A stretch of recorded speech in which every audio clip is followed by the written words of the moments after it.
Olá a todos, sejam todos muito bem-vindos ao nosso podcast Sabedoria Arcana. Todos vocês, descendentes da sabedoria das eras, filhos de Sofia e demais interessados nos assuntos que nós trabalhamos. Eu, como vocês já sabem, mas quem não sabe irá saber agora, eu sou Pablo Bispo dos Santos, co-apresentador junto com Adílio Jorge Marques, que aqui está presente e nos fala. Nós somos a equipe do Sabedoria Arcana, pelo menos a equipe visível do Sabedoria Arcana. E hoje, já que estamos falando de visível e invisível, trazemos um tema que aborda tanto a filosofia quanto outros aspectos mais místicos, porque ele, inclusive, está nas fronteiras entre o visível e o invisível. É um tema que levaríamos algumas horas, alguns dias para tratar tudo, mas que temos a esperança de dar a vocês uma boa introdução no início. O tema é metafísica. Então, convido aqui agora nosso amigo, eu tenho muita felicidade de dizer que é um amigo, que é um companheiro de projeto e alguém de um grande conhecimento arcano, que é o Adílio. Adílio, suas primeiras palavras para a gente saudar o público e dar início a esse podcast. Olá, Pablo, queridos ouvintes que estão sempre acompanhando a gente, saudações arcanas, tudo de bom? Sempre um prazer poder gravar e discutir algum tema aqui para esse projeto, que abrange, atinge várias pessoas, não só no meio acadêmico, universitário, mas também fora. Então, esse tema metafísica, que foi uma ideia do Pablo, uma ideia muito legal, de uma certa maneira faz uma costura, né, com a filosofia, com a história, com a tradição arcana, com as religiões. Eu acho que dá, obviamente, né, não vai se esgotar o tema, mas dá para a gente conversar um pouquinho aí a respeito e deixar umas sementinhas de pesquisa para os nossos ouvintes e nossas ouvintes. É isso. Sim, exato. Nesse sentido, Adílio, já que a gente está falando de um tema que ele está posicionado na interface de diversas possibilidades de conhecimento, eu queria começar esse bate-papo com o nosso kick-off, né, o nosso chute inicial, dizendo o seguinte: quando nós estamos falando de metafísica, me corrija se eu estiver enganado, mas nós estamos falando sempre, por mais que existam diferentes correntes de pensamento e possibilidades de pensar nesse tema, nós estamos falando de algo que está para além do mundo físico, para além do mundo mais objetivo e concreto, regido pelas leis físicas, né? Então, indo lá para a palavra grega, e acho que você é um cara que pode falar muito disso, até porque você é físico, né? Você conhece bem isso, e se eu falar alguma besteira, você pode me corrigir, sem dúvida. Lá no início, a physis, né, era uma palavra grega que dizia respeito à natureza, aos fenômenos naturais e observados, né? Em algum momento, alguém teve a ideia de pensar no que estaria por trás desses tais fenômenos, se existia alguma coisa por trás disso. E aí o prefixo meta vem nesse sentido, né, de algo para além. E aí queria ouvir você um pouquinho a esse respeito, né, do ponto de vista da assim, chamada física, né, e desse meta que vem antes. E já te digo que é uma preocupação antiga, já estava lá nos pré-socráticos, já tinha essa preocupação. Queria te ouvir nisso, porque você é um cara muito, muito conhecedor da história das ciências, né, e da filosofia. Então, não à toa você está na Academia Brasileira de Filosofia. Então, vamos ouvir. Bom, Pablo, dá só aí um pitaco, né, uma opinião. Esse é um termo, para começar, né, muito ainda debatido, desde a antiguidade, que nem você colocou. Primeiro, a gente já observa que são palavras gregas, né? A física e a natureza é justamente essa parte de tudo aquilo que nós observamos e que o próprio Aristóteles colocou nos 8 livros que ele escreveu sobre física, a forma como as coisas se apresentam para a gente. tanto no mundo assim próximo, vamos dizer assim, terrestre, quanto no celeste, vamos dizer assim, cosmológico. E ele trata disso de várias maneiras. Agora, o próprio Aristóteles, que é uma grande base que se considera para a própria metafísica, porque ele tem uma outra obra que se segue a obra física chamada Metafísica, ou seja, além da física, falando de uma maneira bem generalista, ele vai tratar justamente de questões sobre o ser, que é a grande preocupação da física. O que é o ser? Ser ou não ser, eis a questão. Sim, Aí o Hamlet, né, vai trazer justamente, né, nessa peça, o Shakespeare vai trazer em Hamlet essa preocupação, porque a sim, grande preocupação do pensamento humano é a preocupação de entender, que é o que a gente chama de ontologia, né, o entendimento do ser, entender como o ser se manifesta nesse mundo, quem nós somos, para onde nós vamos, aquelas perguntinhas que a gente vê em qualquer programa que vai falar aí, seja de universo, de biologia ou até de religião, né? Vamos dizer assim, de ciência das religiões ou teologia. sim.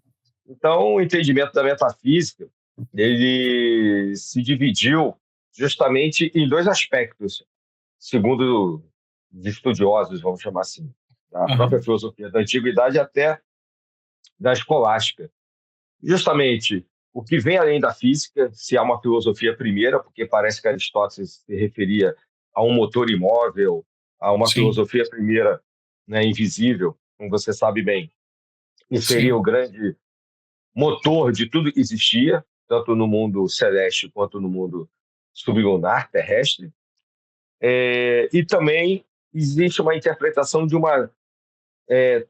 A primeira seria uma pós-física, a que eu vou falar agora seria uma transfísica, aham, algo que seria realmente no sentido mais religioso, do entendimento do que é a alma humana, qual a relação da alma humana com Deus, com o Criador, ou seja, perfeito. interpretando como Deus justamente esse motor primeiro, Sim, esse Criador de tudo o que existe, que é o sentido do senso comum, né, do que a maioria das pessoas interpreta como metafísica, mas metafísica pode ser no sentido até platônico mesmo, né, sim, o mestre Aristóteles, no sentido lá de você ter um mundo das ideias, um mundo perfeito, um mundo de onde vem toda essa criação no seu sentido mais estrito, mais perfeito mesmo, e aqui embaixo sendo a imagem imperfeita das coisas, quanto até no sentido aristotélico, e mesmo que o Aristóteles abra mão desse mundo das ideias, esse mundo perfeito, tudo que existe, de uma certa maneira, é a presença, é a grande sim, presença desse Criador. Então, a gente vê que hoje as religiões ainda trazem essas concepções. sim, sim, E as pessoas trazem dentro de si essas concepções desde pequena, porque é algo que está um pouco dentro da natureza da interpretação humana mesmo. Por isso tem a ver com o ser, né? O ser manifesto, e etc. Então, a metafísica tem muito a ver com ontologia, no sentido mesmo filosófico da coisa. Assim, eu sim, dei uma passagem assim por sim, alguns conceitos, mas a gente pode depois retomar e ir falando um claro. pouquinho de cada um. Não, perfeito. Dentro disso que você coloca, diria até mesmo indo ainda na direção aristotélica, dentro da metafísica, que é uma obra que eu convido as pessoas a lerem, né? Ah, mas é muito antigo. Sim, muito antigo, mas vocês vão ver o quanto é atual, apesar de ter sido escrito mais ou menos em 356 a.C. Então, lá, Isso. dois conceitos me chamam a atenção e que me parecem também fazer alguma conexão com o que a gente pode chamar de algo mais místico, mais sobrenatural, mas que Aristóteles vai trazer como uma espécie do que se pode chamar, né, num termo mais técnico, de epifenômeno, ou seja, um fenômeno é, menor que é uma reverberação desse ser maior. Né? Então, quando ele está tratando especificamente da questão das percepções do homem, dois conceitos chamam muito a atenção na metafísica. O primeiro é o de fantasia, o segundo, são três, na verdade.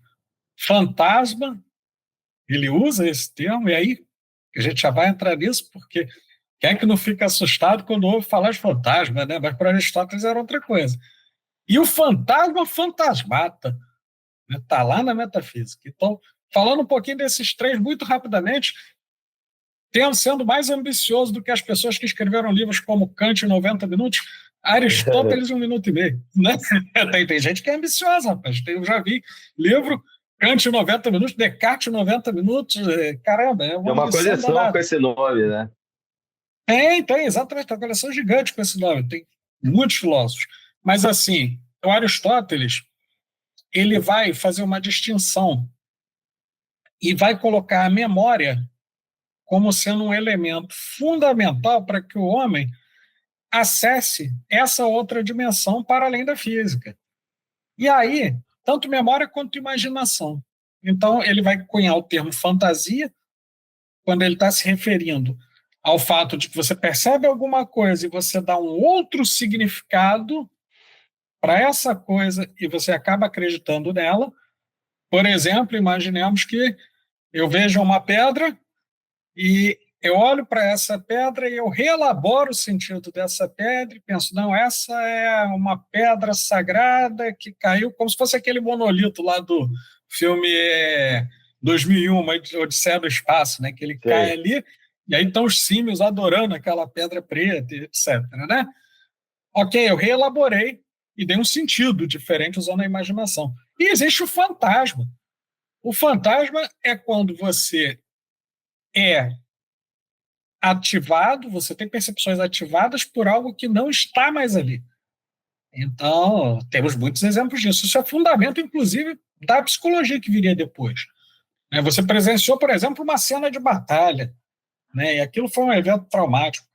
Aquilo não está mais ali, mas aquele fantasma, aquela criação da memória, né, te assombra. E dentro disso, o Aristóteles ainda vai dizer que existe, ainda de um ponto de vista metafísico, o fantasma fantasmata, ou seja, o desdobramento daquela memória reelaborado pela imaginação. Então, vira um sonho, vira um devaneio acordado, vira uma coisa diferente.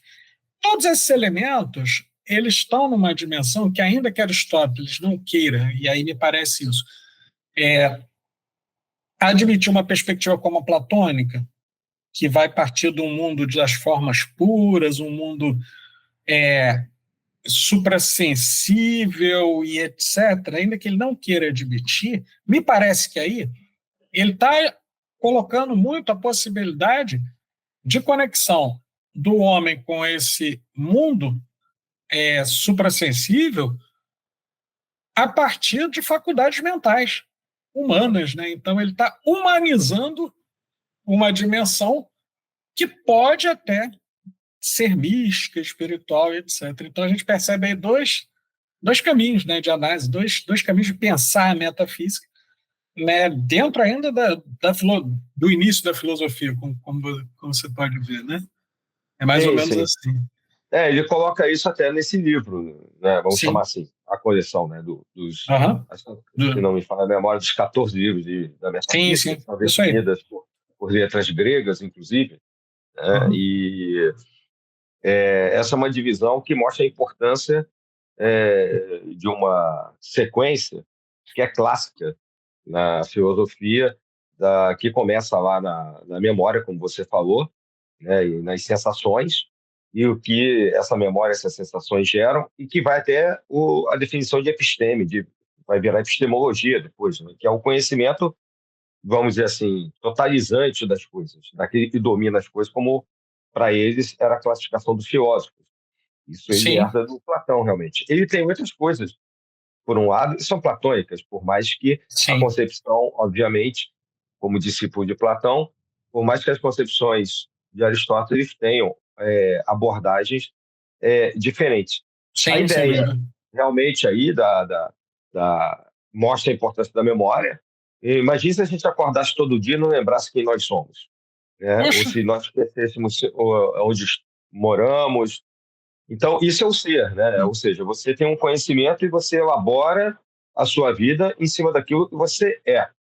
A definição que existe ali, pré-egressa, anterior, se o ser ou se ele vai se, digamos assim, num devir, vai mudando ao longo do tempo, entre Parmênides e Heráclito, é uma outra discussão que também vai parar nessa questão da metafísica, porque enquanto o Parmênides vai dizer que tudo é permanente, tudo é por si só e não pode deixar de ser, o que é e o que não é, não é. O sim, Heráclito, ali próximo do Parmênides, vai dizer que o ser mas está em constante mudança. Ele não é sim, permanentemente a mesma coisa. Né? Você não entra no mesmo rio duas vezes, como ele fala, né? O Heráclito. Então, essa discussão da essência das coisas, que começa com a memória, como você colocou, atravessa a filosofia. Por isso que, como a gente colocou no início, entender o que é o ser e a essência das coisas acaba sendo ou o nascimento da própria filosofia, ou até mesmo, ou talvez seja melhor, o nascimento da sim, própria metafísica, que está no nascimento de tudo. Se a gente considerar como aquele além da física, aquele transfísica, como alguns medievais colocaram. E aí, realmente, você vai ter que entender de onde vieram as coisas, começa a filosofia daí, e como as coisas começaram, separação dos deuses, né, de uma sim, racionalidade filosófica, é, por mais que você possa considerar que há um criador. Aí é aquilo que você falou. sim. Esse início, ele marca muita interpretação até em cima do Aristóteles ainda, o Uhum. que seria a teologia. Tem gente que considera, Sim, né, que, na verdade, essa filosofia primeira seria a tradução correta do termo metafísica para o Aristóteles. E outros consideram que seria uma teologia, não teosofia, mas uma teologia, é, ou seja, como as coisas começaram com uma presença de um criador, né, de um Theos, de um Deus, que é diferente de sim. vários deuses aí também. Né? Ele fala de um motor imóvel, e não de vários motores imóveis. Né? Então, olha a quantidade de discussões que nascem Nossa. só com a interpretação da palavra e Aham. do significado inicial da própria metafísica, Não, lá sem atrás. dúvida. É, acho interessante você colocar essa posição, porque quando você está falando da teologia, e aí a gente pode ver isso com uma reverberação lá em elementos de uma filosofia mais medieval, né? A gente vê a retomada de posições platônicas por Santo Agostinho, né? Especialmente quando a gente vai ler lá o Civitas Dei, né? O Cidade de Deus, que, E, para quem está chegando agora, o pessoal da nova geração, gente, ele não estava falando sobre um subbairro de Jacarepaguá, ok? Próximo à linha amarela. Ele estava falando da Cidade de Deus como sendo o local divino. É o céu pensado desde uma perspectiva filosófica, desde uma perspectiva teológica, né? E aí ele vai apelar, né, para o argumento platônico de uma forma pura, de um lugar da perfeição que vai ser condicionante do que acontece aqui e objetivo do homem. Né? Ele vai colocar dessa maneira, assim, sintetizando muito, obviamente, o Civitas Dei, no limite entre a simplificação e o erro, digamos. Né? Isso é um elemento é, importante. Né? quando a gente fala de filosofia e metafísica, só pegando esse teu gancho, Sim, deixar essa observação. A gente está nesse sim. limite, porque nós temos um tempo limitado aqui e os conceitos são Isso. complexos, por mais que É. eles sejam usados o tempo todo de maneira, às vezes, até desleixada. Não, você tem toda a razão. E por isso, né, eu peço até aos nossos ouvintes que quando a gente falar, tenham atenção até o que a gente está dizendo como obra, porque nós não temos a pretensão de chegar aqui e dizer que temos uma palavra pronta e acabada sobre o tema. Na verdade, nós estamos dando caminhos para as pessoas pensarem, né? A gente está abrindo muito mais perguntas do que respostas e sobre um tema que não é fácil. Então, da mesma forma que a gente vai ver o Santo Agostinho numa perspectiva já platônica, neoplatônica, vamos dizer assim, a gente vai ter um São Tomás de Aquino, lá na Suma Teológica, pegando uma perspectiva aristotélica, no sentido de trazer para a experiência comum o que seriam elementos da teologia. Então, por exemplo, você vai vendo muitos volumes da Suma Teológica, né? E aí eu chamo a atenção para o de número 34, especialmente para quem tiver aí, por vontade, paciência e tenacidade, é uma palavra que a gente usa em homenagem a São Tomás de Aquino, chega lá no volume 34, tem um chamado da prudência. E por que eu estou chamando a atenção sobre esse em especial? É porque quem olhar desavisadamente vai pensar que é algum tipo de sugestão, quase como uma autoajuda ali. E, na verdade, não. Na verdade, é uma tentativa de conexão entre o que existia como doutrina até então, do ponto de vista religioso e metafísico, e o comportamento humano.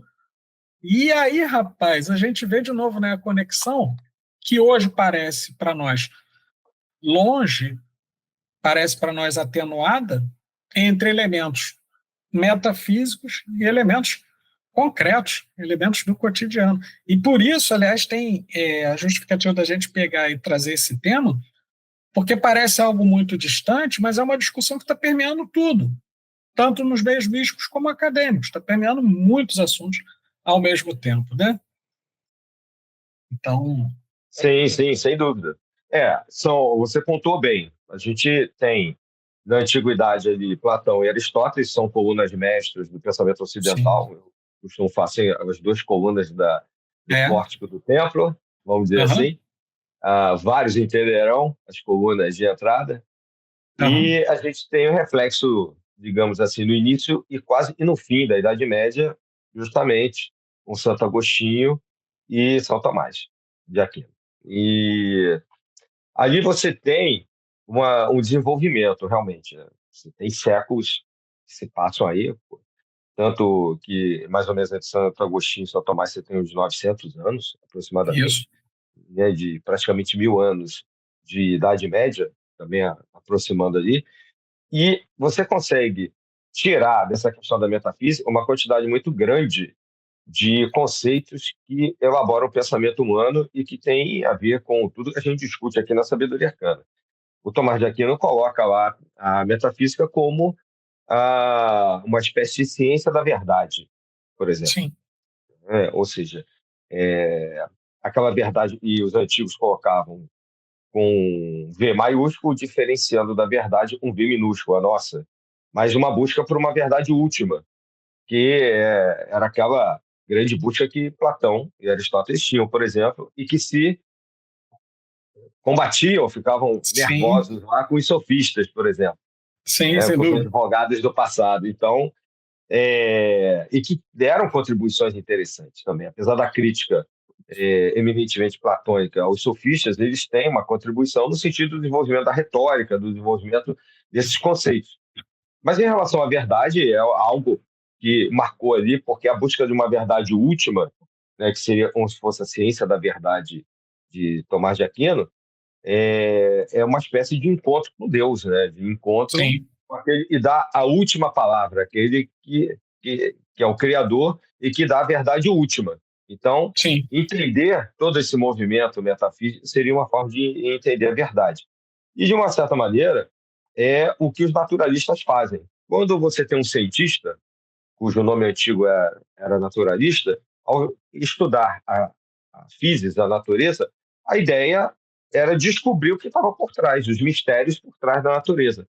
Tanto no sentido, a gente chama de científico hoje, quanto no sentido do transcendente, né, do metafísico, no sentido mais senso comum da palavra, no sentido daquilo a gente pode aproximar da religião, né, da religiosidade que cada um tem, ou no sentido coletivo, individual, de entender como o mecanismo das coisas funciona. Isso é uma busca, que não deixa de ser uma busca de ciência, que em sim, latim é conhecer, é ter conhecimento.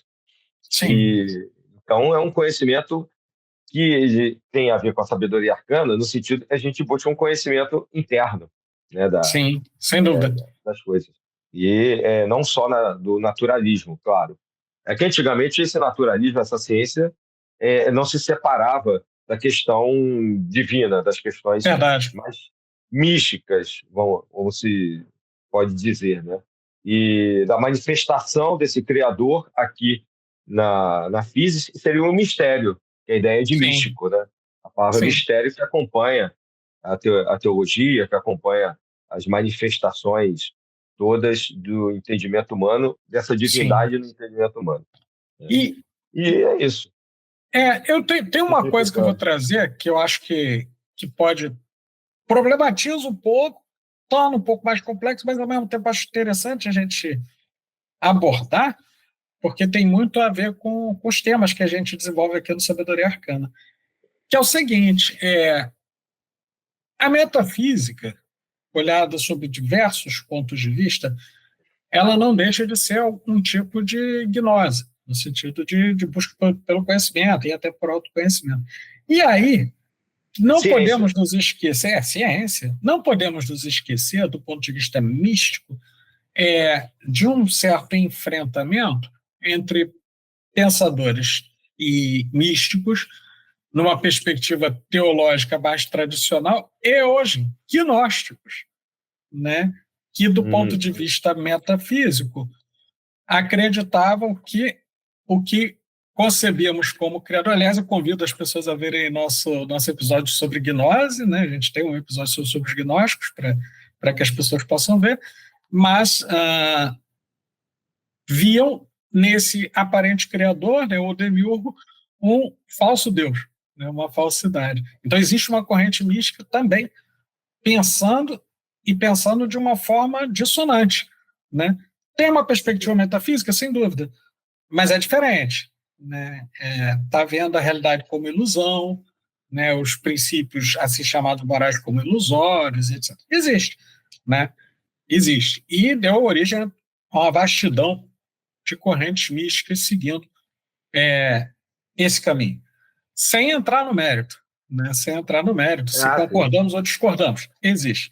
Assim como existe, dentro de uma perspectiva metafísica, uma série de correntes, sociedades, fraternidades, que buscam justamente uma reconexão com essa luz original, essa verdade original, esse criador original, né? Então, eu queria, para sintetizar o que eu estou dizendo e dar um fecho, dizer que também, de um ponto de vista esotérico e até exotérico, porque hoje, né, na internet a gente tem muito exoterismo, né? Então a gente tem muita coisa divulgada aí, assim, por diversas fraternidades místicas, a gente tem também essa dualidade aparecendo nos sistemas místicos, né? Também Sim. aparecendo, né? Esses mistérios, esse místico vem desde sempre, desde Sim. provavelmente que o homem é homem. Não só É. entre os gregos ou os Sumério. chineses, né? Uhum. Acho que desde sempre. Eu uso uma metáfora de Uhum. que os mistérios e a tentativa de um entendimento da natureza, princípio de ciência, surge quando o homem das cavernas olha para o céu à noite e vê aquele monte de estrela ou a lua, e ao olhar para o céu ele se maravilha com a criação, com a imensidão da criação. Então, do Sol durante o dia até a Lua e as estrelas, os planetas que são mais visíveis à noite, isso é uma contemplação que leva a um estado de êxtase que vai fazer com que o homem depois vá tentando entender que coisa gigante é essa, né, no qual o ser, né, cada um estava inserido, né, muito menor do que aquela vastidão toda. E Sim, com isso, de uma certa maneira, esse pensamento interno mais dos mistérios, né, mais esotéricos, como você colocou, nascem, sem dúvida. sim, O esotérico aí, justamente nesse sentido de buscar em si mesmos, né, em suas próprias tradições, essa explicação. Então, a gente tem as escolas de mistério da antiguidade, né, todos aqueles templos, até falando da Grécia de novo, aqueles famosos sim, templos de culto da antiguidade. E, em especial, a gente não pode lembrar do Egito, e tinha claro. escolas importantes nas quais vários desses filósofos que a gente está citando aqui foram estudar. Eles iam para o Uhum. Egito, ficavam anos, às vezes décadas lá, e depois passavam também por onde foi a Suméria, por exemplo, onde também, Sim, mesmo depois, mas na época dos gregos ainda existiam outras escolas que sim, continuaram, né, permaneceram escolas de formação, e depois eles voltavam ali para o entorno do Mediterrâneo, falando dos pensadores gregos, né, no caso, e faziam as suas escolas. Então, Platão teve lá, Pitágoras teve lá, Tales de Mileto teve também lá pelo Egito. Então, essas viagens iniciáticas, né, Sim, dos iniciados, cujo termo pode ser associado à palavra mistes, de mistério, é, e aí tem Mistagogo e etc. Essas viagens eram muito comuns. Então, esse campo de atuação da própria metafísica, eu acho que ele existe desde que o homem é homem, na minha opinião. E não, daí sem dúvida. dar nomes aos deuses, ou a muitos deuses, ou a um só, como Aham. os vários panteões que a gente tinha, é uma questão de você tentar entender o homem, tentando organizar na sua mente como essa manifestação, ou esse entendimento da metafísica entra, né, na forma de entendimento daquelas civilizações, porque tem que passar Sim, pelos sentidos. Essa é uma outra sim, questão que depois vai dar uma crise lá na frente, o Kant vai falar disso, né? Ó, sim. passa ou não passa pelos sentidos de cada um, É, entendimento, então a gente pode é. falar de transcendência ou não. Inclusive, você falando em Kant, abre para eu citar uma obra que acho que é fundamental para quem quiser entender um pouco, até de questões que são atuais hoje, que dizem respeito à ideia da distinção entre ciência e metafísica, que são coisas diferentes, né? Na modernidade faz essa cisão, né, entre essas duas formas de pensamento, que é um livro chamado Prolegômenos a toda metafísica futura que se apresente como ciência. É, Então, o Kant, ele, que era, sem dúvida alguma, um pensador de um brilhantismo muito acentuado, ele percebe que, em algum momento, várias pessoas tentarão apresentar pressupostos metafísicos e sem possibilidade de ancoragem no mundo real, como sendo não só ciência, mas às vezes como verdades absolutas. E aí o que ele faz? Ele desenvolve, para quem quiser ler, leiam, vocês vão. É um tempo investido, não dá para ler num fim de semana, mas é muito bacana para quem quiser se aprofundar nessa discussão. O velho Kant vai chegar e vai dizer: opa, peraí, para que você transforme esse pensamento metafísico em ciência, tem alguns critérios, né? Tem alguns critérios, isso precisa, e aí você traz muito bem a questão, né? Isso precisa, de alguma maneira, passar pelo crivo da experiência sensorial, seja pelos sentidos internos, seja pelos sentidos externos, e tem algumas outras coisas que, se eu contar, ninguém lê. Mas, assim, é interessante, né? Porque o Kant, né, como um dos pilares, né, da modernidade, vamos dizer assim, da filosofia moderna, e lembrando que moderno eu não estou chamando o que acontece hoje, né? O que acontece hoje eu estou chamando de contemporâneo, né? Moderno eu estou falando naquele período que vai até a Revolução Francesa, né? Que vai até 1789. Então, quer dizer, é a divisão histórica e filosófica, né, que você está usando. exatamente, exatamente. Estou usando essa divisão aí para que a gente não caia ali no lodaçal, né, de conceitos parecidos. Então, assim, o velho Kant ele faz isso e me parece que ele ao fazer essa distinção, essa categorização, essa reorganização epistemológica, é, ele está trazendo fundamentos para algo que viria a caracterizar o pensamento atual, não digo nem moderno, mas o pensamento contemporâneo, no sentido de um aprofundamento da cisão entre física, metafísica e ciência, né? A física do lado da ciência e uma Sim. metafísica dentro de um campo da especulação filosófica, de modo que me parece, Adílio, não sei se você concorda, que chega um momento na contemporaneidade que vão haver perspectivas que talvez até mesmo neguem a possibilidade da existência de uma metafísica. O que Exato. você diria a respeito? É, o iluminismo e alguns aspectos dos racionalistas, Sim, da tradição racionalista filosófica, vão acabar levando a isso, né? E é engraçado que no caso do Kant tem uma contradição, antes de chegar a uma negação da própria, mais na frente, né? Mas aí o Kant, em que ele, de uma certa maneira, ele vai negar a metafísica de uma certa maneira para fundar a metafísica, porque Sim. ele vai dizer que não tem como a gente discutir e racionalizar ou tentar colocar conceitos sobre aquilo que a gente não tem condição de compreender, e que está, muitas das vezes, a priori do próprio conhecimento, a priori das sensações, como no caso de Deus. Sim. Então, toda e Sim. qualquer racionalidade em relação Sim. a Deus, a um mundo Ele divino, etc., seria fora das possibilidades da especulação humana.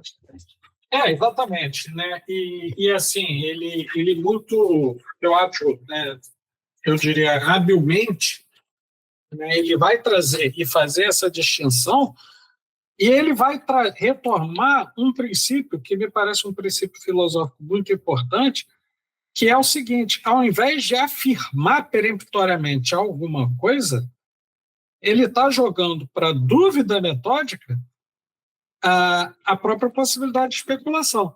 Quando ele vai, por exemplo, e aí já não estou nem falando desse livro que eu citei, eu estou falando lá do Crítica da Razão Pura, né?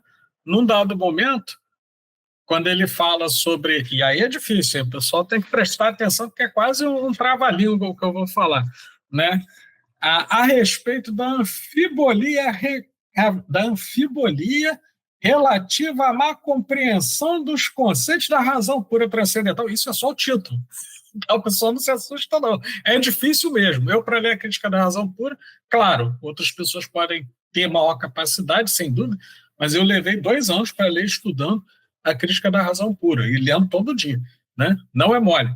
Mas é um desafio, é bacana. Porque ele, nessa parte, ele vai dizer o seguinte: ora, lá no final, tá muito resumidamente, no limite entre a simplificação e o erro, como eu digo, né? Ele vai dizer assim: assim como não é possível afirmar por dados objetivos, por elementos objetivos, a existência de Deus, é impossível a negação, porque em nível até conceitual, ele estaria absolutamente fora de qualquer possibilidade de ser conhecido em sua totalidade. Então não dá para afirmar, mas também não dá para negar, e joga a dúvida. E joga a questão da dúvida. Né? Então é muito interessante essa parte da Crítica da Razão Pura. Quem puder ler, consegue hoje até barato, né? Em alguns sebos, em algumas lojas aí virtuais, consegue barato. Se você não quiser o e-book, né? Consegue. O negócio é ler, né? O pessoal hoje anda meio sem tempo. Né? Então, certa vez eu propus a leitura de um texto de 5 páginas, e aí um aluno me disse que não tinha tempo, né, para leitura em 15 dias, de 5 páginas. Né? Então, pessoas com mais tempo vão conseguir, né, chegar a essa leitura mais aprofundada. Né? Não, sem dúvida. Hoje é um problema essa questão da leitura em todas as idades, mas principalmente nos Sim. mais jovens. Não é uma crítica Não, pontual, mas fica como algo para reflexão, já que a gente está falando de um tema, assim como outros que nós já colocamos. A maioria dos nossos temas são de muita reflexão e demanda uma certa pesquisa. Então, o que você está fazendo é demandando uma pesquisa das pessoas, dos ouvintes. E isso demanda leitura. Mas, enfim, você me perguntou ainda uma outra observação, né, que você falou aí sobre a questão da negação e do positivismo. É isso, né? O Kant ele vai, de uma certa maneira, criticar a metafísica como ela era colocada até no sentido teológico, justamente pelo que colocou. Né? Essa racionalidade está também acima dos limites da própria razão humana, que é justamente o campo de atuação do século XVIII, o campo de atuação também kantiano, né? Mas, ao mesmo tempo, ele também dá a possibilidade de uma metafísica quando ele diz que existe algo, né, que os nossos sentidos não podem alcançar, nem o princípio de causalidade eterna, de você buscar sempre uma causa e negar a metafísica, como o Hume tinha proposto, por exemplo. Sim. Ele criticava a metafísica justamente porque, pelo empirismo, pela prática, né, dos sentidos, e você não conseguiria chegar a isso, a uma causa primeira, por exemplo. Então, o Kant, de uma certa maneira, ele possibilita o surgimento de um número, de algo que você não pode explicar. Ou seja, Sim. ele meio que faz uma ponte com a tradição metafísica. Mas a negação realmente absoluta da metafísica e desse tipo de ponte com algo interior, né, com algo a priori que a gente não alcança, que estaria além da nossa racionalidade, vem com os positivistas e os neopositivistas, né, que não vão ver sentido nenhum naquilo que não pode ser visto ou metodicamente testado, experimentado, então você nega. Isso aconteceu até com a ideia de átomo. A ideia de átomo na ciência, que não é metafísica hoje, no sentido que a gente... ninguém nega a possibilidade que o átomo na matéria existe. Vide uma bomba nuclear, vide a física de partículas, a física nuclear, etc. Mas o átomo, até final do século XIX, início do século XX, era questionado por vários grandes intelectuais, porque ninguém via um átomo. Como, na verdade, a gente vê um átomo ainda hoje. Mas verdade. A gente infere por várias práticas e resultados, e o uso do átomo em várias questões, da medicina, a guerra, né, a corrente elétrica e tal, a gente infere que o átomo existe, a gente sabe que os elétrons existem, existe uma corrente elétrica. Então, o positivismo fez com a metafísica com aquilo que fez com o próprio átomo, muitas das vezes. Eu não vejo, eu não vou discutir sobre o que eu não vejo. E o neopositivismo, por mais que ele já estivesse, já no século XX, avançado em relação ao positivismo, ele radicalizou, pelo uso da racionalidade e da própria lógica matemática, etc., radicalizou colocando a lógica no lugar da metafísica. Você tem toda a razão. Que tinha desde o século XVII e XVIII já, a lógica separada da metafísica, diferente do que Aristóteles fez, desde da sua lógica clássica aristotélica, silogismo, até mesmo quando a gente já discutiu o que ele falou sobre, rapidamente, né? A gente muito rapidamente. Aí é uma separação, realmente. E, contemporaneamente, apesar do século XX ser contemporâneo, mas falando nos dias atuais e nas últimas décadas, existem vários pensadores, ainda também no século XX, que não concordam com esse pensamento positivista e nem mesmo neopositivista, como o Bergson. O Bergson é um pensador muito interessante, que eu convido, você falou do Kant, né? Também, eu falei antes, mas a gente tem que citar aqui o Bergson, que se aproxima muito das nossas ideias dentro da sabedoria humana, pela sua proposição da intuição, da apreensão do conhecimento por um mecanismo interno, justamente como se fosse um acesso que o nosso interior tem ao conhecimento daquilo que está fora, da natureza. Aí, sem uma separação, pelo contrário, né? Não haveria essa separação sobre o entendimento do tempo, do espaço e dos conceitos da física para uma presença metafísica, vamos dizer assim, do ser. Cada um, do ser, exatamente. Isso. Não, claro, continua, por favor, eu tenho uma coisa depois que eu vou colocar. Não, é só isso, e até mesmo fora do ser, aí. Emenda não, aí. Pois é. Não, tranquilamente. Tá dentro do que... Não é uma ruptura, é uma continuidade, realmente. O Bergson, e aí convido a galera a ler, o pessoal vai anotando, e não vai esperar o final uma lista de livros que não vai ter, não. Tem que prestar atenção em cada minuto do podcast. Não, hoje não tem, não. Tem que prestar atenção em cada minuto do podcast, porque tem 2 professores aqui, o negócio parece aula. Então, vamos lá. O que é que vai acontecer? Está aparecendo aí. Está aparecendo a aula, mas vamos lá. Acho que é isso mesmo. A gente tem que variar os formatos. São diversas pessoas, né, que acessam, querem conhecer, então a gente varia o formato. Então, assim, pessoal que quiser saber mais sobre Bergson, por favor, leia Matéria e Memória. Matéria e Memória é um livro fabuloso dele, que ele está apresentando essa perspectiva, e ele traz algo, Adílio, que me parece fundamental para acabar de vez com a ruptura de um certo pensamento materialista que não somente assumiu posição predominante na ciência, mas se pretendeu como verdade, apesar de negar a verdade muitas vezes, mas pretendeu como verdade, que é quando Bergson vai associar a memória a mais do que um processo puramente racional, mas sim a algo que também está presente no corpo. Então, Isso. O corpo possui uma memória e uma materialidade da memória. Ora, isso resolve o problema, do ponto de vista epistemológico, filosófico, né, de você pensar uma metafísica como algo muito distante Na realidade, não, o Bergson está dizendo, não, esses elementos estão aqui, esses elementos estão presentes até mesmo no corpo que tem uma memória. E aí não vou pegar todo o raciocínio do Bergson, não daria nem um podcast, seria suficiente, teríamos que ter uma série de podcasts sobre o Bergson, por isso eu convido a galera a ler Matéria e Memória.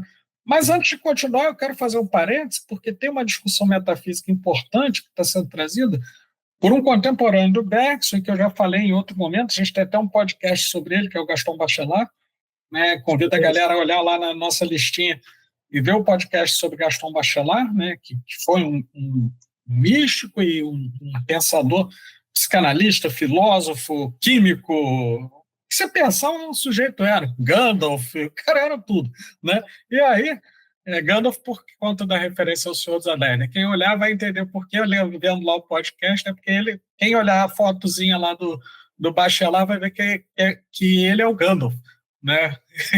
Mas, paciência, isso aí a galera fica curiosa e vai ver lá. Assista um podcast que a gente tem, que tem muita revelação lá. Tem umas coisas ali interessantes. Mas aí o Bachelard, ele tem um livrinho tão pequeno quanto difícil de achar no Brasil, chamado A Intuição do Instante, que é uma questão metafísica importante.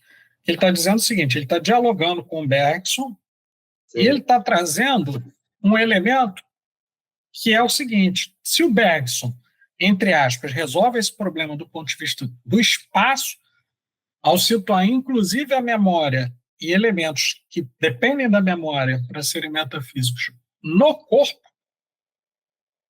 o Bachelard vai fazer algo semelhante no que diz respeito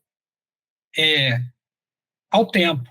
Então, se o Bergson está falando da memória no espaço, Bachelard está falando disso no tempo. E aí ele retoma um conceito que é um conceito que está dentro da... E aí você pode falar disso muito melhor do que eu, dentro da ideia de relatividade da física, que é a ideia de contração e expansão do tempo. E que nós temos essa mensuração a partir da intuição do instante, porque o instante é aquilo que está acontecendo.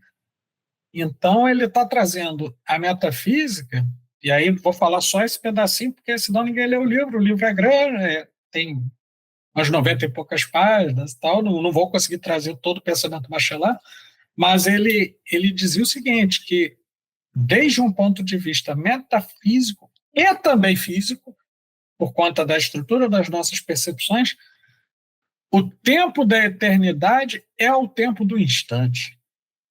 E aí é um instante que não é medido pela contagem cronológica do tempo, mas sim pela intuição, pela capacidade de percepção da presença do ser naquele evento.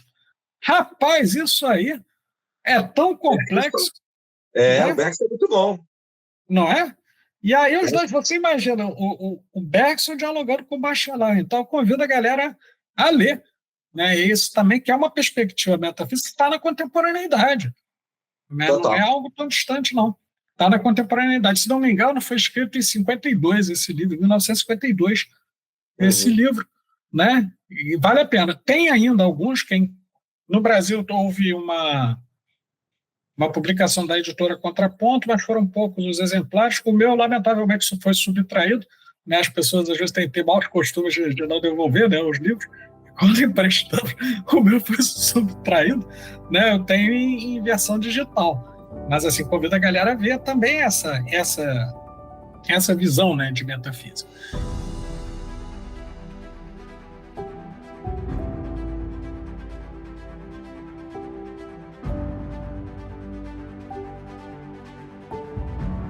Eu quero abrir para um tópico que talvez seja, eu não diria final, porque a gente tem muita coisa para esgotar, né? Não é um assunto tão simples, né? Mas é um tópico, né, que é, ao mesmo tempo, vasto, mas que serve para a gente explorar algumas coisas que estão acontecendo hoje, né?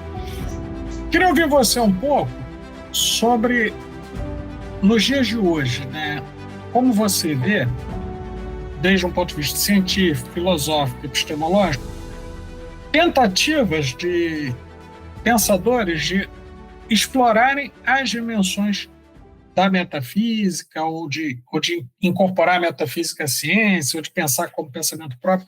Como é que você vê esse movimento nos dias de hoje? Olha, eu acho que é um retorno, parece o mito do eterno retorno, Não é? né? O Mircea Eliade fala e que os gregos colocavam, né? Eu acho que é uma espécie de retorno a uma tentativa de união e de uma totalização do pensamento científico. Ou seja, não se descartar as coisas imediatamente. Dentro do método da ciência, lembrando que método é uma palavra que vem do grego, que é encontrar um caminho, odós, método, caminho, né, em grego. Então, eu acho que é uma tentativa bem interessante, contemporânea, né, bem atualizada, de você, digamos assim, abranger mais conhecimentos, não descartar a priori aquilo que você não conhece, aquilo que você precisa, talvez, considerar que pode vir a dar novas ideias, novos princípios, starts, a novas descobertas. E Sim, que é o que os antigos faziam, né? Não havia necessariamente uma separação desses grandes filósofos da antiguidade que se ligaram à natureza de descarte imediato. Havia uma crítica, mas para fazer a crítica, aquilo ali era considerado como algo a ser discutido, como a gente falou aqui com Aristóteles fez com Platão. O que a ciência fez, justamente, né, pegando rapidamente esse tópico anterior do positivismo, etc., a separação da metafísica, né, da própria ciência, do neopositivismo e tudo, foi jogar fora e colocar na marginalidade todo e qualquer pensamento que não fosse considerado científico. Um exemplo foram os aspectos, por exemplo, do Isaac Newton, que, além de ser um físico matemático, era um teólogo, era um alquimista. Então, o Newton ele tinha uma abrangência muito grande de conhecimento que, durante muitos anos, durante séculos, foi considerado lixo. E hoje a gente vê que isso tinha uma importância no pensamento dele. Então, acho que muito importante considerar outras formas de pensamento. E não deixa de ser o que o Bergson tentou fazer. É o que você falou. O Bergson vai falar de maneira muito importante sobre o tempo numa época em que o tempo deixou de ser absoluto por causa do Einstein. Tanto sim, que, ainda retomando um pouquinho do Bergson, convido os ouvintes a buscar a discussão que houve, né, no bom sentido. Houve um sim. debate entre Bergson e Einstein, quando o Bergson Aham. critica a teoria da relatividade do Einstein, não sei se foi em 1922, se não me engano, que aconteceu isso, mas ainda nos primeiros anos do século passado, dizendo que a concepção dele era equivocada no sentido filosófico. Considera-se que ele perdeu a discussão para o Einstein porque o movimento da relatividade mostra que o tempo não é constante, realmente, não é aquela coisa Sim, newtoniana.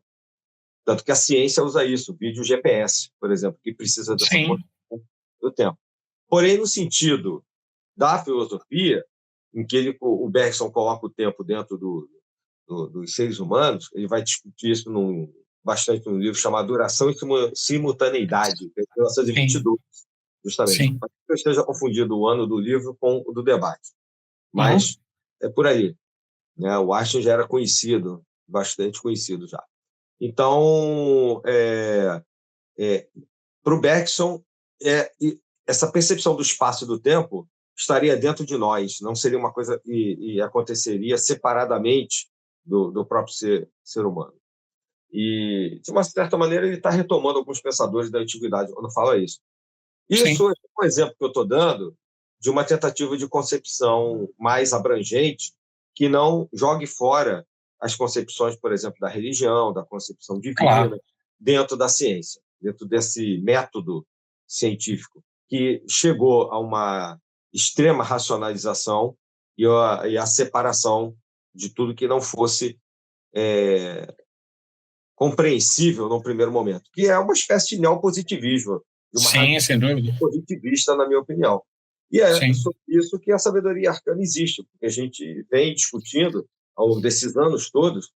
Aham. Aliás, estamos prestes a completar aí 7 anos de podcast, agora em outubro de 2025, que não é pouca coisa, então a gente vem ao longo desses Verdade. 7 anos discutindo esse outro aspecto que o Bergson, o Platão e outros tantos, os neoplatônicos que você citou, vêm Sim, tentando não fazer com que suma. da ciência. Então, minha opinião é essa, que há um espaço ainda para essa discussão e que, de uma certa maneira, hoje a gente parece que há uma possibilidade, né, de se retomar isso. O Marcelo Gleiser, ele tem dado entrevistas, esse físico brasileiro que é famoso, que escreveu vários livros, e ganhou um prêmio justamente porque une espiritualidade à ciência, ele como um grande cosmólogo. Ele tem dado várias entrevistas falando justamente que ele acredita em Deus e que há uma criação por trás e talvez explique a ordenação tão precisa que esse motor cósmico que Aristóteles falava, e ele identificou lá atrás, há 2.400 anos, 2.300 anos, que dê essa precisão, né? Que seria muito mais do que um relojoeiro, como está lá sem dúvida. No filme do Matrix, é muito mais do que um demiurgo, é muito mais do que um grande artista. Realmente algo que estaria onipresente em tudo. E é por isso que o Aristóteles tinha horror à questão do vácuo. Essa é uma das... Sim, sem dúvida. Ou seja, se você tem a ausência de alguma coisa entre, vamos supor, átomos, como é que você vai explicar que não existe nada onde algo foi criado? Como é que pode não existir o nada? A não presença de algo original seria a onipresença divina, né? Onisciência, onipresença, né? Que a gente escuta falar. Então as coisas vão se amarrando assim no pensamento e eu acho que hoje há um espaço para se retomar essa discussão, como o Marcelo Gleiser coloca. Tem sim. E aí, Adílio, é importante, você trouxe isso desde um ponto de vista, né, que vem das ciências naturais, etc. Em especial, você trouxe o exemplo do Marcelo Gleiser, que é um físico e tudo mais. E aí eu queria trazer um pouco dessa mesma busca de uma retomada a partir de uma perspectiva das ciências sociais, né, que vem surgindo. E aí, vem surgindo já há um bom tempo. Eu quero começar falando de um sujeito que, não sem razão, foi tido por muitos especialistas, e eu concordo, eu sou até suspeito para falar, num dado momento, quando estava fazendo a minha formação na PUC do Rio, estava fazendo meu doutorado, e aí a grande professora emérita, professora Zaya Brandão, num dado momento falou: Pablo, você é suspeito para falar que você é apóstolo do Bourdieu, né? Então, assim, o Pierre Bourdieu, ele vai, num dado momento, me chamou de apóstolo do Bourdieu, rapaz. O negócio não era fácil, não. Apóstolo, ainda mais na PUC. Você imagina o peso disso sendo dito na PUC, né? Eu me senti ali como se eu estivesse, né, sendo ordenado ali, clérigo, etc. Né? Então, o que acontece? O Pierre Bourdieu, obviamente, mais uma vez, no limite entre a simplificação e o erro, tá? Ele vai construir toda uma sociologia que, de alguma maneira, está bebendo em elementos da física e também em elementos metafísicos para explicar termos que, com o tempo, se tornaram imprecisos. Por exemplo, falar em sociedade. Nossa, você for para cada sociólogo diferente, ela vai ter um sentido que é obscuro e tem o que ele chama de geometria variável, né? Em substituição a isso, ele vai criar a ideia de mundo social.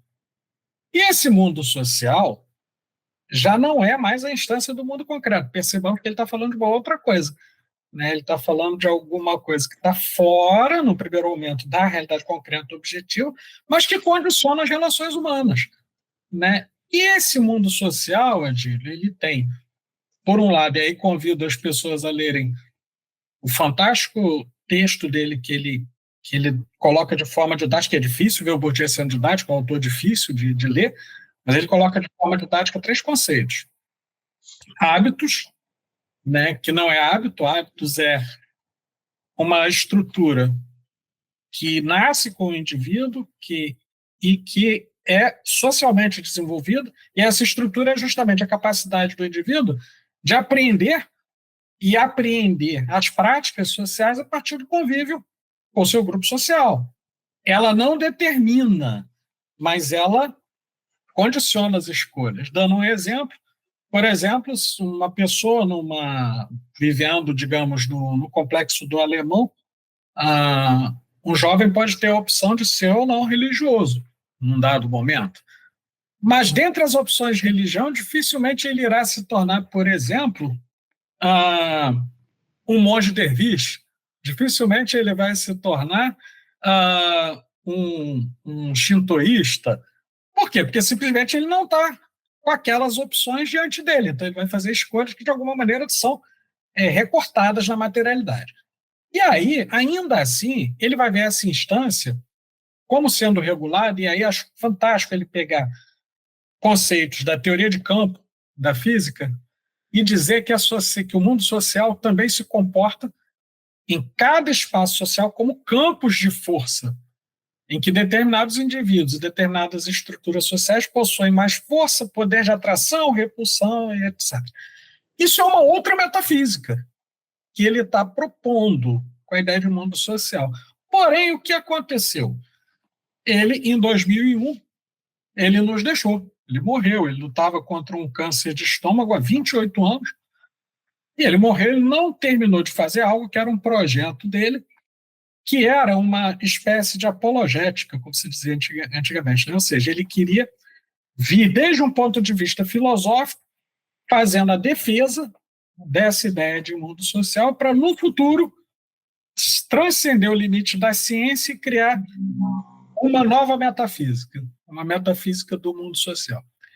E aí, Adílio, mesmo tomando muito tempo, esse aqui que eu vos falo tentou de forma até, de certo modo, aventureira, mas ainda assim foi feita, colocar um tijolinho nesse edifício que o Pierre Bourdieu veio construindo, na medida em que eu busquei num livro que eu lancei em 2013, chamado Princípios da Metaciência Social, discutir do ponto de vista filosófico e metafísico a materialidade do mundo social e a sua aplicabilidade a uma nova forma de apreender fenômenos que não são concretos e, ao mesmo tempo, não são puramente simbólicos, eles estão no meio do caminho.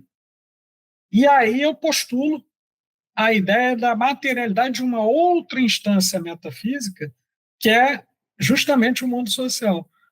E aí, para que isso possa ser apreendido, né, eu enuncio, e aí quem quiser vai ler lá o livro, a mesma coisa, né, do convite, né, quem quiser vai ler, não dá para falar o livro inteiro aqui, o podcast não é sobre isso, mas assim, quem quiser ver melhor essa discussão, vai ver lá princípios da metaciência social, que num dado momento, eu trago até uma metáfora da árvore de conhecimento, que é uma metáfora antiga, para explicar essa possibilidade de ramificações também para explicar os fenômenos sociais, mas não desde um ponto de vista científico, desde um ponto de vista metacientífico. Né? Por quê? Porque se a gente está falando de algo que não está se relacionando ao mundo concreto e nós estamos usando ferramentas epistemológicas que já foram modificadas, não é mais ciência, é uma metaciência. É uma tentativa, está acontecendo no Brasil, não sou o único, mas é uma tentativa também de aproximação, né, entre a ciência, a metafísica e etc. Né? Não, muito bem lembrado. Acho que vale assim a dica. Por que não falar do seu livro? Você trabalhou com isso, né? E é justamente um exemplo do que é o uso da metafísica. Né? Então, a metafísica tem essa questão epistemológica que a gente colocou, né? Começa na memória e vai na episteme, ou seja, conhecimento abrangente das coisas, e como você vai usar aquilo. Você colocou aquilo nas ciências sociais. É um tipo de abordagem que, antes de conhecer você, eu, por exemplo, não conhecia.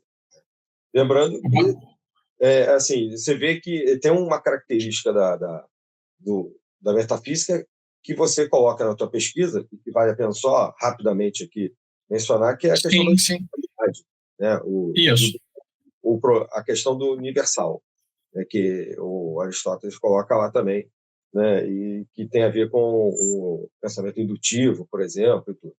Né? A metafísica tem como uma de suas características uma tentativa de entendimento da universalidade das coisas, né? Ou seja, algo que tente categorizar, né, as entidades que estão num determinado mundo da natureza ou do além natureza.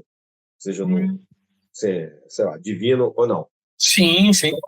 Essa característica universalizante, vamos dizer assim, né, o universal que tem a metafísica, permite que alguns aspectos dessa universalidade sejam desenvolvidos. E aí é aquela questão, por mais que já tenha se passado milhares de anos da civilização humana, existem muitas coisas por serem feitas ainda.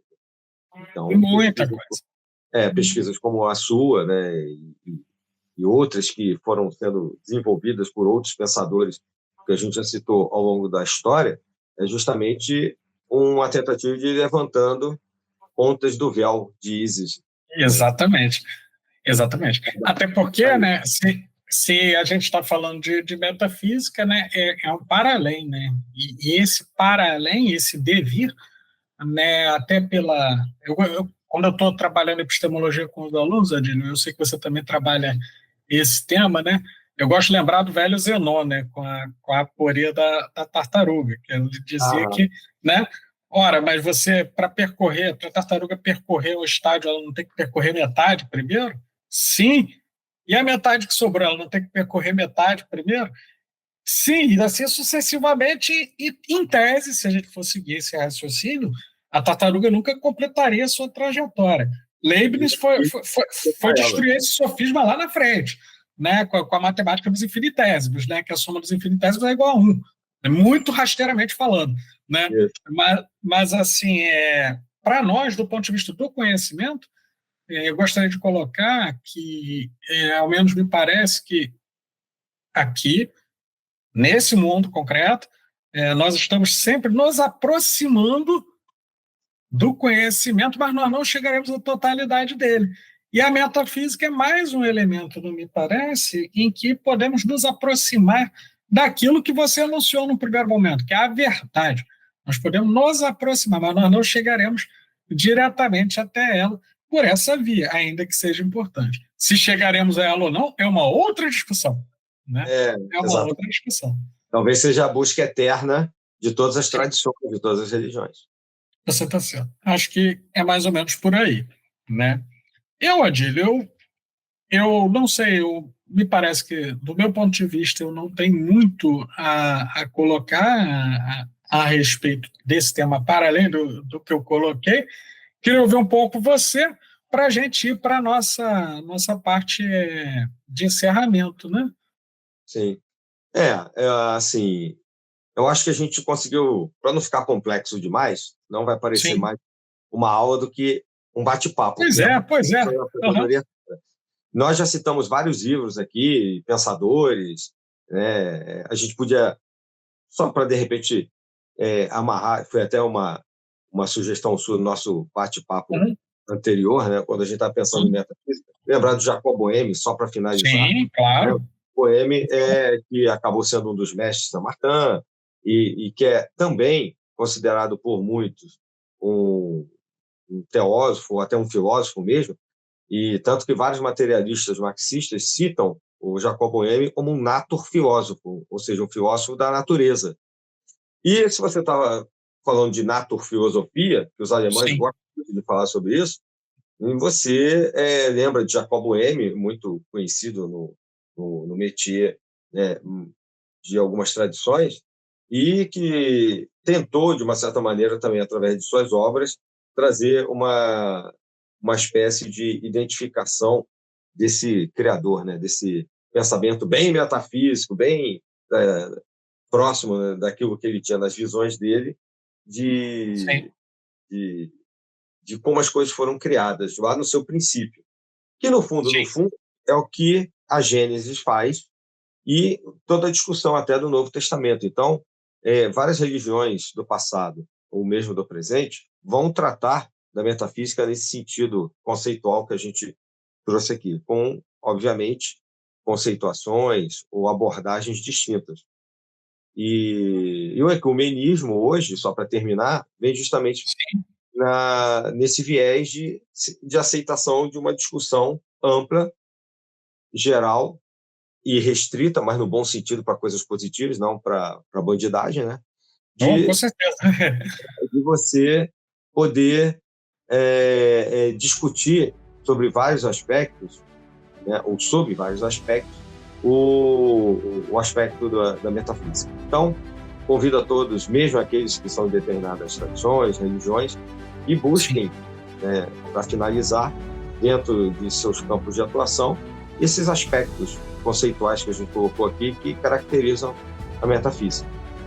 É sempre importante levar os conceitos, para não cair no senso comum, ou seja, você ficar na superficialidade do que você está estudando. Isso. E é muito, muito importante, aí, como palavras finais que eu vou colocar são as minhas, né? Parece até, né, que é um epitáfio. Não é, são palavras finais desse podcast, pessoal. Não tem nenhuma pressa de ir embora desse plano. Mas, assim, o que eu quero dizer é que quando nós vamos pensar esses aspectos da metafísica, né, e nós tentamos trazer aqui uma introdução, uma discussão e tudo mais, uma conexão, né, com a ciência, com a filosofia, com o misticismo e etc. Eu quero lembrar que nós atendemos também a uma característica do Sabedoria Arcana, que hoje, além de um podcast, além de um selo editorial, ele é também um projeto de extensão, né, para que vejamos que o apoio de vocês, a maneira como vocês têm nos incentivado a continuar, porque é isso que faz com que nós tenhamos continuado por todo esse tempo, com muitas adversidades, que não vamos ficar aqui mencionando, mas muitas adversidades, né, ao longo desse tempo, que fez, por exemplo, que fôssemos reconhecidos pela academia como um projeto de extensão, ou seja, algo que tem relevância acadêmica e cujo mérito eu digo que está na frente aí, né, o mérito é do Adílio, da iniciativa de que, junto à Universidade Federal do Rio de Janeiro, conseguiu que Sabedoria Arcana fosse reconhecido como uma iniciativa acadêmica de relevo.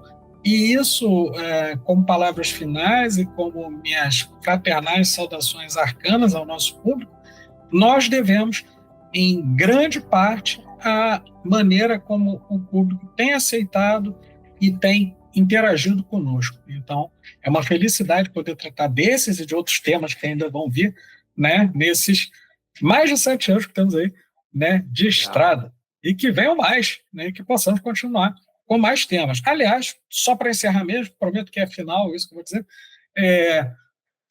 por favor, pessoal, nas todas as nossas redes, Instagram, TikTok, YouTube, Facebook, meu Deus, esqueci alguma coisa? Se esqueci, não tem problema. Deixem sugestões de temas para nós também. Porque, claro, nós fazemos uma pesquisa, nós vamos e escolhemos temas, mas queremos ouvir também vocês, porque é importante entender o que vocês desejam. Estamos a serviço de vocês. É isso, pessoal. Da minha parte...